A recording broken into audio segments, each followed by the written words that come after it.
네, 시선 집중 3부는 김용민 더불어민주당 의원과 함께하겠습니다. 요즘 국회 법사위 이슈가 상당히 많은데요. 법사위 여당 간사를 맡고 있는 분이죠. 관련 이야기 자세히 나눠보겠습니다. 의원님 나와 계시죠? 네, 안녕하십니까. 네, 김영민입니다. 안녕하세요. 김영진 의원이 어제 저희 방송에 나와서 조의대 청문회를 두고 급발진이라고 그렇게 평가를 했는데 어떤 말씀 주시겠습니까? 글쎄요, 급하게 했다 이런 말씀이신 것 같은데 음. 급발진이 아니라 오히려 그렇게 생각하는 게 한가한 상황인식이 아닐까라는 생각이 듭니다. 어떤 점에서요? 이게 지금 국민들은 상당히 많이 분노하고 계세요. 음. 조희대 대법원의 행태에 대해서 분노했고 또 지금 지기현 재판부에 대해서 음. 이게 윤석열 내란 재판이 잘못되는 것 아니냐라는 불안감이 굉장히 커졌습니다. 네. 그러면 국회에서 당연히 그 부분에 대해서 문제 제기하고 필요하면 물을 수도 있죠. 그런데 그런 지금 국민들의 분노나 상황 인식에 대해서 다르게 보고 있다는 것이 좀 아쉬워요. 실제 저희가 이 청문회를 갑자기 하는 건 아니고 네. 지난 5월 14일 날 한 번 했습니다. 청문회를. 네네네. 네, 그래서 2차 청문회라고 보시면 되고요. 음. 그때도 조희대 대법원장이 안 나오긴 했는데 이번에는 저희가 좀 나오라고 또 강하게 얘기하고 있고 국민적인 어떤 분위기나 분노 이런 것들이 출석을 강하게 요구하고 있는 상황이죠.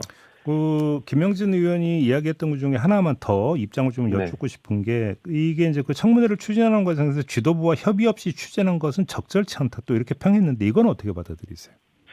그러니까 국정조사나 청문회에 대해서는 지도부와는 공감대는 이미 형성되어 있는 상태였습니다. 아 그래요?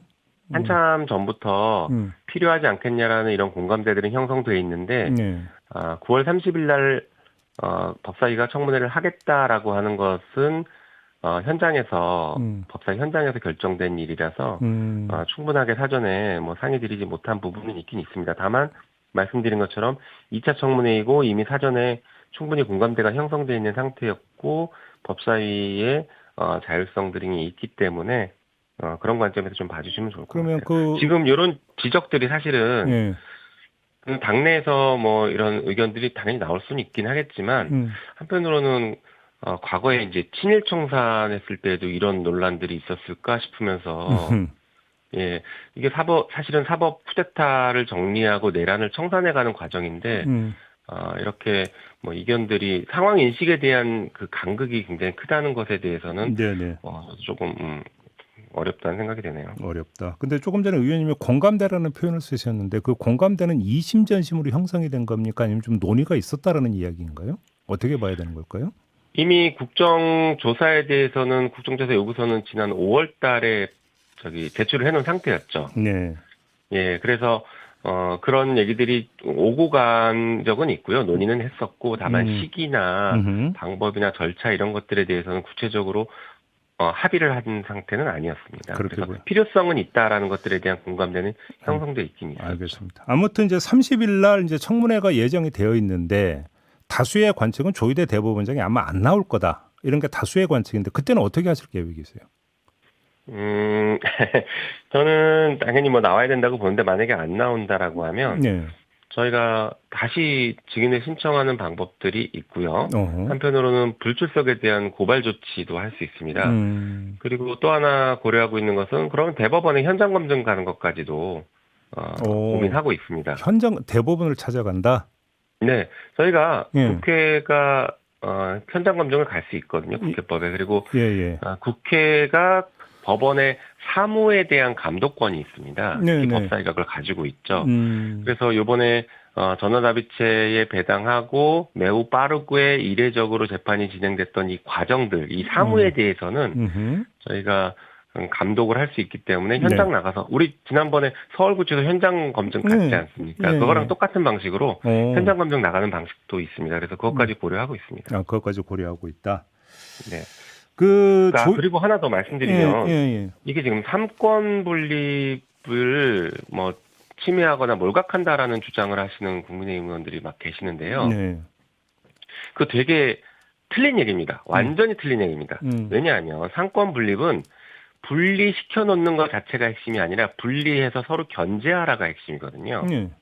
그러니까 입법부와 사법부를 분리시켰으면 상호 견제하게 만드는 게 핵심인 것이죠. 그런데 저희가 지금 사법부를 견제하는 것인데 이게 삼권 분립의 침해다라고 얘기하는 것은 본말이 전도된 주장이라고 저는 보고 있습니다. 알겠습니다. 조희대 대법원장이 어제 신임 법관 임명 제도를 했다는 말 보셨죠, 의원님? 네, 맞습니다. 어떻게 평가하세요?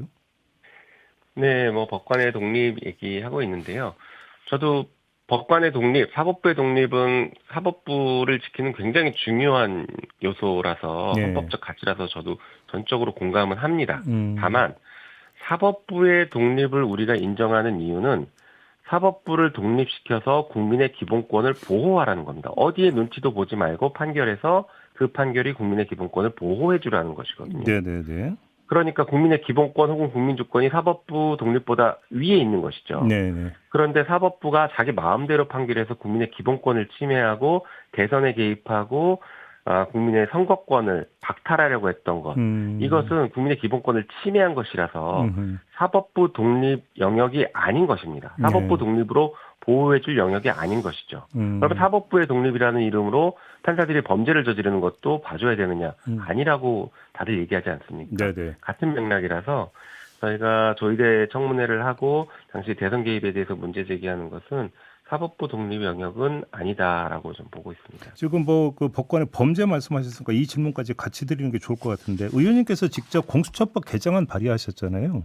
네. 요 내용을 보면은 뭐 이제 그 공수처 수사 대상이 되는 게 검사, 판사, 뭐 경찰 이렇게 되는데 모든 범죄를 수사할 수 있도록 한다. 지금 이 부분 가지고 좀 얘기가 있던데 이 그 발의 취지가 어떻게 되는 걸까요? 현재 공수처법에는 방금 말씀하신 판사, 검사 그리고 경무관급 이상 경찰의 직무상 범죄만 처벌을 할 수 있도록 하고 있습니다. 공수처가. 그렇죠. 그런데 저는 모든 범죄, 그 세 대상의 모든 범죄를 확대했는데 그 이유가 이 법조인들의 법조 비리, 법조 공무원들, 고위 공무원들의 그 수많은 범죄들이 자기들끼리 서로 봐주기 하면서 암장시켜 왔거든요. 예. 그러니까 공수처가 출범한 이유가 고위공직자 범죄도 있지만 실질적으로는 이 법조 비리를 제대로 수사해서 없애라라는 게 핵심 목표였는데 그 핵심 목표나 목적을 달성하기 어려운 것이었습니다.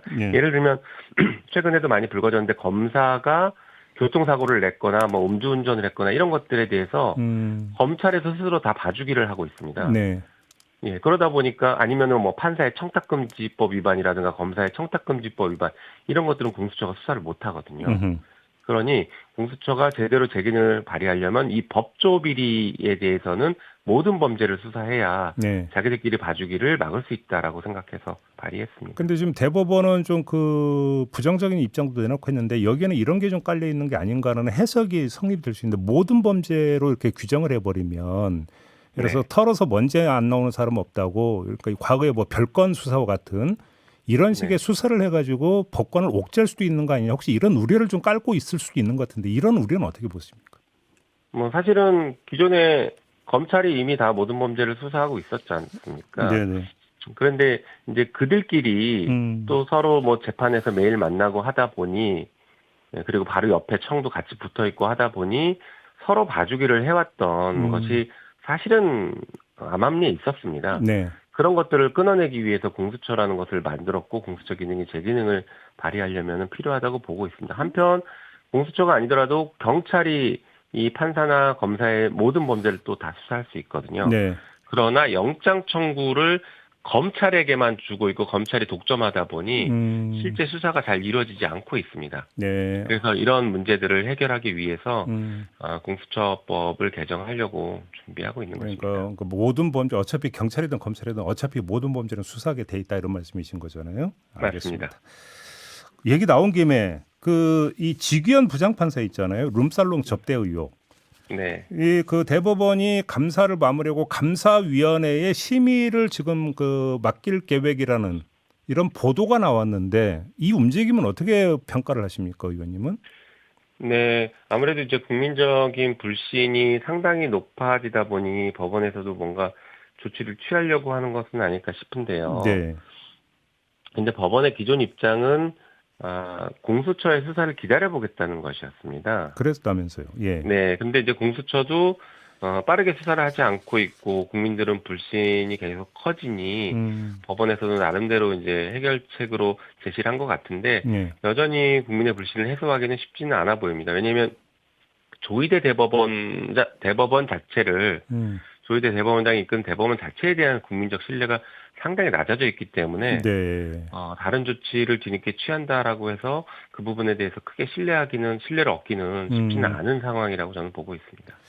그 최근에 법원의 조치를 보면은 서울중앙지법이 그 직위원재판부에 법관 한 명을 추가 배치를 한다든지 만약에 항소가 이루어지면 서울고등법원에 신속 재판부를 설치한다든지 그다음에 천대엽 법원행정처장이 국회의장 찾아가서 재판 중계 적극 지원한다고 이야기한 거라든지 이런 게 일종의 그러니까 법원에서 지금 내놓고 있는 이른바 타협책 내지 절충책 네. 혹시 이렇게 해석을 해야 되는 걸까요? 어떻게 받아들이십니까?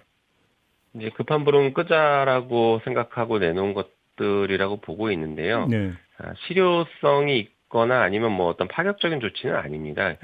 어차피 이미 할 수 있는 것들 그리고 법에 따라서 중개는 이미 해야 되는 것이라서 네. 그것은 뭐 당연한 얘기를 가서 한 것이고요. 네. 오히려 의무죠. 자기들이 무슨 배려하듯이 얘기하는 게 아니라 중개는 현재 이제 의무 중개로 바뀌어 있습니다. 네. 그래서 그 부분은 좀 잘못된 접근인 것 같고요. 그다음에 지금 국민들께서 불신하고 불안해하시는 것은 직위원 재판부가 1심을 하고 있다는 것을 불안해하시는 것이거든요.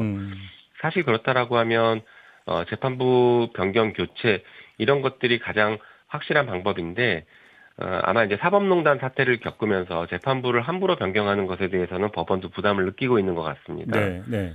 그렇다라고 하면 합법적으로 사건을 다른 곳으로 가져갈 수 있는 방법들이 있는데 이성윤 의원이 많이 지적한 것처럼 지금 내란 재판이 굉장히 많은 재판부로 분산돼서 재판이 이루어지고 있습니다. 네, 그렇죠. 그러다 보니까 결론이 서로 달라질 수도 있고 그 재판의 속도도 서로 다를 수 있고 양형도 서로 다를 수 있거든요. 이것은 사실은 굉장히 불합리한 상황이 발생할 수 있기 때문에 이럴 경우에는 재판을 하나로 다 병합해서 네.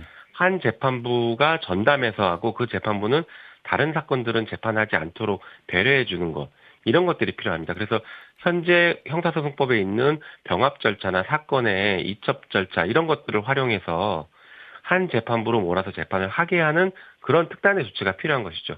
그런 것들을 안 하니까 저희가 이제 내란 전담 재판부를 법으로 만들어서 법을 통해서 전담 재판부로 보내게 만들려고 하는 것입니다. 근데 여기서 이제 따라붙고 있는 하나의 우려가 그렇게 하다가 혹시 윤석열 전 대통령 구속 기간이 만료가 돼서 풀려나면 어떡하느냐 이 우려가 사실 있거든요. 이 점은 어떻게 보세요?